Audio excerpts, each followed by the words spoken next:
ইন্টারনেটে মসুর ডালের এই ভাইরাল রেসিপিটা আমাকে বানানোর জন্য অনেকেই রিকোয়েস্ট করেছিলেন, তাই একদম সঠিক ও সহজ পদ্ধতিতে মসুর ডালের এই রেসিপিটা আপনার বাড়িতে কিভাবে বানাবেন সেটাই দেখাবো আজকে আমি এই ভিডিওতে। তাহলে চলুন রেসিপিটা শুরু করা যাক।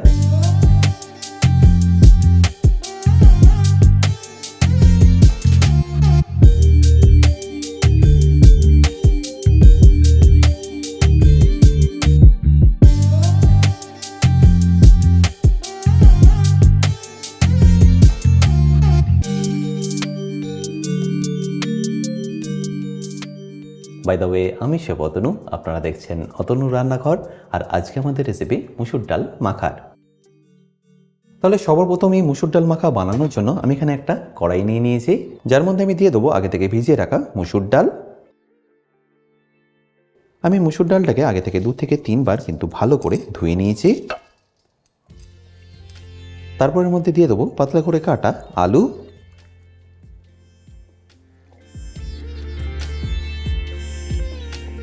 তারপর দিয়ে দেবো পাতলা করে কাটা পেঁয়াজ। আমি এখানে 500 গ্রাম ডালের জন্য দিয়ে দিলাম 2টো পেঁয়াজকে এইভাবে পাতলা করে কেটে, আর একটা পেঁয়াজকে রেখে দিলাম পরে ভেজে দেওয়ার জন্য।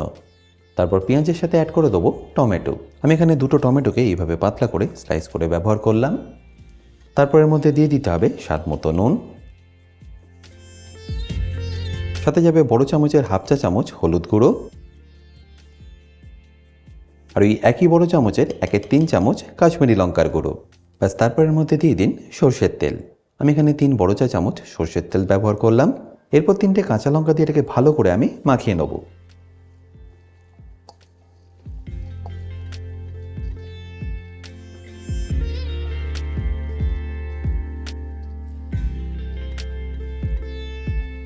আর মাখার সময় একটু প্রেস করে মাখবেন যাতে টমেটোটা একটু ম্যাশ হয়ে যায়। আর মাখা হয়ে গেলে এবার আমি এর গ্যাসটাকে অন করে দেবো।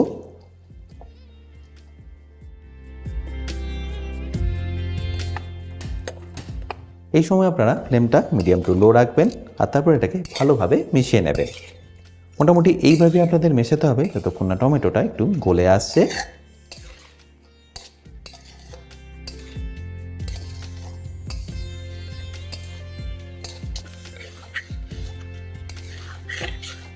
যত এইভাবে মেশাবেন দেখবেন আলু, পেঁয়াজ, টমেটো কিন্তু ডালের সাথে সাথে কুক হওয়া শুরু করে দেবে, আর ডাল থেকেও কিন্তু আস্তে আস্তে ময়েশ্চারটা ছাড়তে শুরু করবে। এরপর যখনই দেখবেন ডালটা এইভাবে নিচে লেগে যাচ্ছে কড়াইয়ের গায়ে আর টমেটোটা একদম পারফেক্টলি গলে গেছে, ঠিক সেই স্টেজে আপনাদের এখানে দিয়ে দিতে হবে পরিমাণ মতো জল।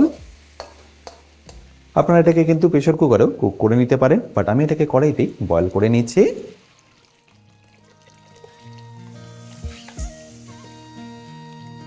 পাঁচশো গ্রাম ডালের জন্য আমি এখানে ব্যবহার করলাম 1.5 লিটার জল। আর জল দেওয়ার পরে গ্যাসের ফ্লেমটাকে হাই করে আমি ডালটাকে ভালো করে সেদ্ধ করে নেব। আচ্ছা, এখানে বলে রাখি, আপনারা যারা এখনও আমার অতনু রান্নাঘরের অ্যাডভান্স কুকিং কোর্সটা নেননি তারা নিয়ে নিতে পারেন আমার নিজস্ব ওয়েবসাইট www.otonurannakar.com থেকে। এই কোর্সটা মেনলি রেস্টুরেন্ট স্টাইল খাবারের ওপর। রেস্টুরেন্টে কি গ্রেভি বা কি সস বানিয়ে রাখে যার জন্য আপনাদের 10 থেকে 15 মিনিটের মধ্যেই এই খাবারটা পরিবেশন করতে পারে, সেই সব কিছু আমি শিখেছি এই অ্যাডভান্স কুকিং কোর্সে। এই কোর্সের লিঙ্ক আমি যদিও ডিসক্রিপশন বক্সে দিয়ে রেখেছি, তাও বলে রাখি কিন্তু যদি আপনাদের কোনো রকম অসুবিধা হয় আমার সাথে এই হেল্পলাইনে যোগাযোগ করতে পারেন। আশা করি নিশ্চয়ই দেখতে পাচ্ছেন আস্তে আস্তে কিন্তু ডালটা এখন কুক হওয়া শুরু হচ্ছে, আর তার সাথে সাথে আলু আর টমেটোটাও।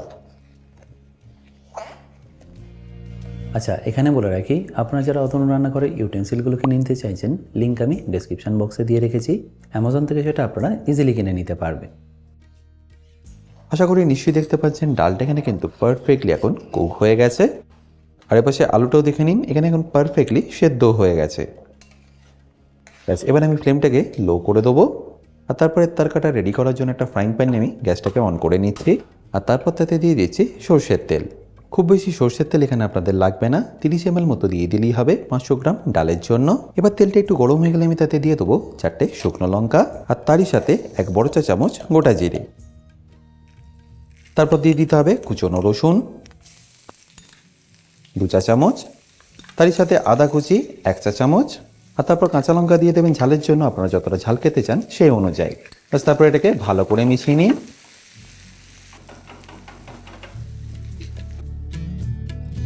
আর ভালো করে মেশানো হয়ে গেলেই দিয়ে দিন এর মধ্যে পেঁয়াজ। যে পেঁয়াজটা আমি আগে তুলে রেখেছিলাম সেটা এখানে ব্যবহার করলাম। তারপর হাই ফ্লেমে এটাকে ভালো করে আমি ভেজে নেব।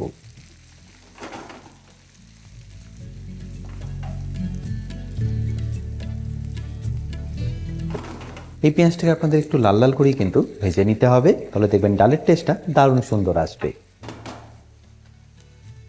আশা করি নিশ্চয়ই দেখতে পাচ্ছেন পেঁয়াজটা এখানে কিন্তু একদম পারফেক্টলি লাল লাল হয়ে ভাজা হয়ে গেছে, আর তার সাথে সাথে রসুন আর আদাটাও।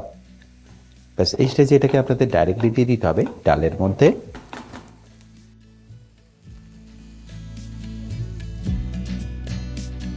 ব্যাস তারপর ফাইনালি এটাকে ভালো করে একবার মিশিয়ে নিন। আর ভালো করে মেশানো হয়ে গেলে নুনটা কিন্তু একবার এখানে অবশ্যই চেক করে নেবেন। নুন আমার এখানে একটু কম লাগছিল, তাই আমি নুনটা অ্যাড করে নিলাম। নুনটা অ্যাড করার পর এটাকে ভালো করে একবার আমি ফুটিয়ে নেবো। আর এটা যতক্ষণ ফুটে একটু ঘন হচ্ছে ততক্ষণ আমি আপনাদের খুব তাড়াতাড়ি একটা জিরা রাইসের রেসিপিও করে দেখাচ্ছি। আর জিরা রাইসটা বানানোর জন্য একটা ফ্রাইং প্যান আগে থেকে ভালো করে গরম করে নিয়েছি, আর তার মধ্যে দিয়ে দিচ্ছি 2 চা চামচ ঘি। আর তারপর ঘিটা একটু ভালো করে গরম হয়ে গেলে আমি এখানে দিয়ে দেবো 1 বড় চা চামচ গোটা জিরে, তারই সাথে 3টে শুকনো লঙ্কা আর ঝালের জন্য কাঁচা লঙ্কা। ব্যাস তারপর এটাকে ভালো করে একবার মিশিয়ে নিন।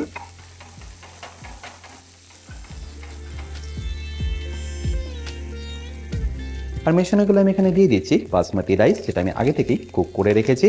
রাইসটা দেওয়ার পর আমি এর মধ্যে দিয়ে দেবো স্বাদ মতো নুন, সাথে যাবে 1/2 চা চামচ চিনি আর কুচনো ধনে পাতা। ব্যাস তারপর এটাকে মিশিয়ে নিলে আপনাদের জিরা রাইস কিন্তু perfectly ready.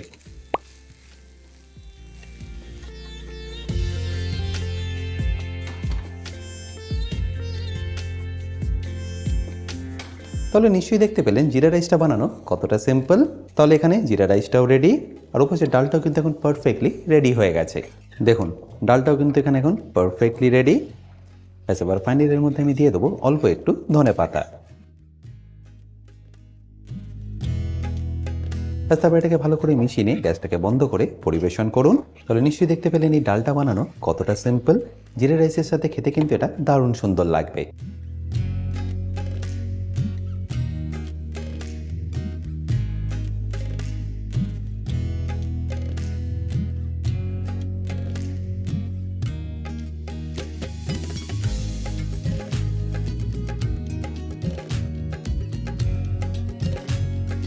By the way, আমি শেফ অতনু, আপনারা দেখছিলেন অতনু রান্নাঘর।